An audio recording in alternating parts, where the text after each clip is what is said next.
कथा। जो लोग निस्वार्थ भाव से भक्ति करते हैं उन्हें मिलती है भगवान की कृपा। 3 वर्ष पहले पुराने समय में एक ग्वाले ने संत को तप करते हुए देखा। संत ने बताया ऐसा करने भगवान के दर्शन मिलते हैं। ये सुनकर ग्वाले ने तप करना शुरू कर दिया। एक ग्वाला रोज गायों को चराने गाय से बाहर जंगल में जाता था। जंगल में एक संत का आश्रम था।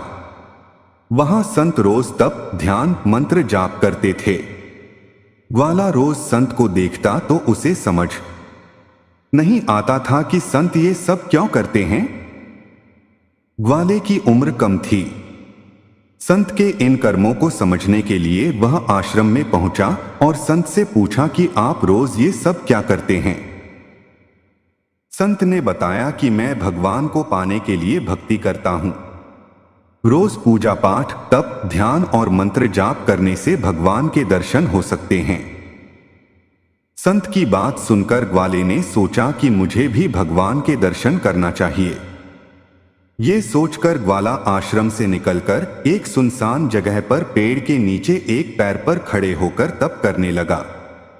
कुछ देर बाद उसने सांस लेना भी बंद कर दिया। ग्वाले ने सोचा कि जब तक भगवान दर्शन नहीं देंगे मैं ऐसे ही रहूंगा।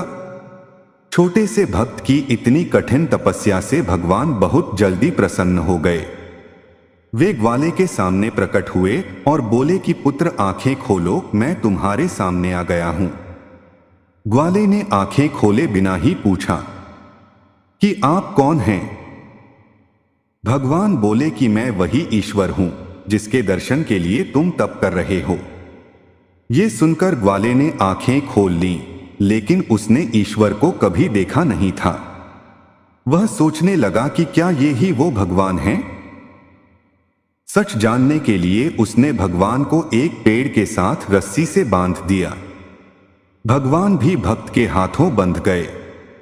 ग्वाला तुरंत दौड़कर उस संत के आश्रम में पहुंच गया और पूरी बात बता दी। संत ये सब सुनकर हैरान थे। वे भी तुरंत ही ग्वाले के साथ उस जगह पर पहुंच गए। संत उस पेड़ के पास पहुंचे तो वहां कोई दिखाई नहीं दिया। भगवान सिर्फ ग्वाले को दिखाई दे रहे थे। संत ने बताया कि मुझे तो यहां कोई दिखाई नहीं दे रहा है। तो ग्वाले ने भगवान से इसकी वजह पूछी। भगवान ने कहा कि मैं उन्हीं इंसानों को दर्शन देता हूं जो निस्वार्थ भाव से मेरी भक्ति करते हैं। जिन लोगों के मन में कपट स्वार्थ लालच होता है उन्हें मैं दिखाई नहीं देता। सीख। जो लोग भगवान की भक्ति निजी स्वार्थ की वजह से करते हैं उन्हें भगवान की कृपा नहीं मिल पाती है। निस्वार्थ भाव से की गई भक्ति ही सफल होती है।